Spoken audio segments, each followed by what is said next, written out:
Subramaniam. Thought for the டே. அனைவருக்கும் உற்சாகமான காலை வணக்கம்.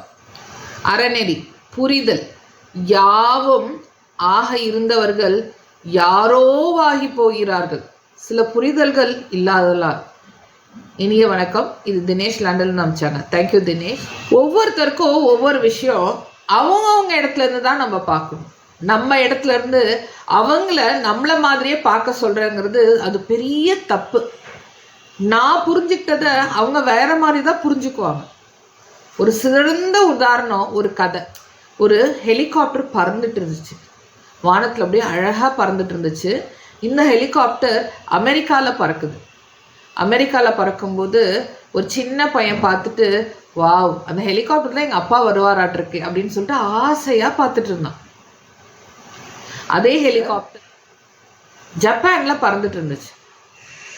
ஜப்பானில் அது அந்த வயசு ஒரு பையன் வந்து பார்த்துட்டு, வா, இந்த ஹெலிகாப்டர் எந்த தொழில்நுட்பத்தில் பண்ணியிருப்பாங்க, இதுக்கு என்ன டெக்னாலஜி யூஸ் பண்ணியிருப்பாங்க அப்படின்னு வியந்து பார்த்தானா.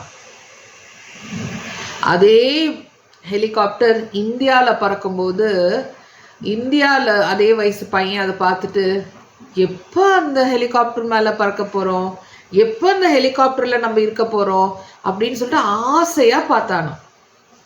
அதே ஹெலிகாப்டர் இலங்கையில் பறக்கும்போது அந்த வயசு பையன் அதை பார்த்துட்டு, ஐயோ, என்ன குண்டு அந்த ஹெலிகாப்டரில் வரப்போதோ தெரியலையே, எத்தனை பேரை கொல்ல போதோ தெரியலையே அப்படின்னு சொல்லிட்டு பயந்துக்கிட்டு பார்த்தானா. அமெரிக்காவில் பறக்கும்போது அந்த பையனுக்கு வேற எண்ணம், ஜப்பானில் பறக்கும்போது அந்த பையனுக்கு வேற எண்ணம், இந்தியாவில் பறக்கும்போது அந்த பையனுக்கு வேற எண்ணம், இலங்கையில் பறக்கும்போது அந்த பையனுக்கு வேற எண்ணம்.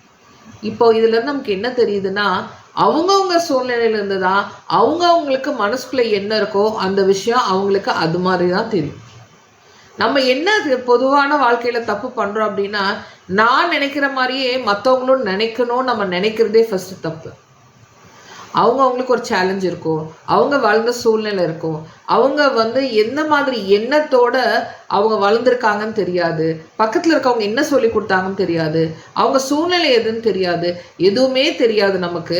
ஆனால் நம்ம அவங்கள பார்க்கும்போது அவங்க சரியாக வாழல, இன்னும் கொஞ்சம் நல்லா வாழ்ந்துருக்கலாம், அதுக்கு நான் கொடுக்குற அட்வைஸ் அவங்க எடுத்துக்கணும், ஏன் சொன்ன பேச்சு கேட்டாவே போதும் அவங்க நல்லா வந்துடுவாங்க அப்படின்னு சொல்லிட்டு நம்ம பல பேர் பல டைம் நம்ம அந்த தப்பு பண்ணுறோம். நானும் அந்த தப்பு பண்ணியிருக்கேன்.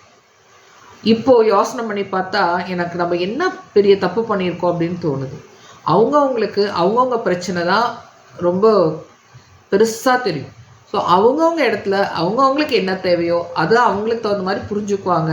நீங்கள் அட்வைஸ் பண்ணுறேங்கிற இடத்துல நீங்கள் அவங்களுக்கு சொல்லக்கூடிய இடத்துல மேலோங்கி இருக்கீங்க அப்படின்னு நினச்சிட்டு அவங்கள தயவுசெய்து துன்புறுத்தாதீங்க. அவங்கவுங்க இடத்துல விட்டுருங்க. அவங்களே வருவாங்க உங்ககிட்ட கேட்கறதுக்கு.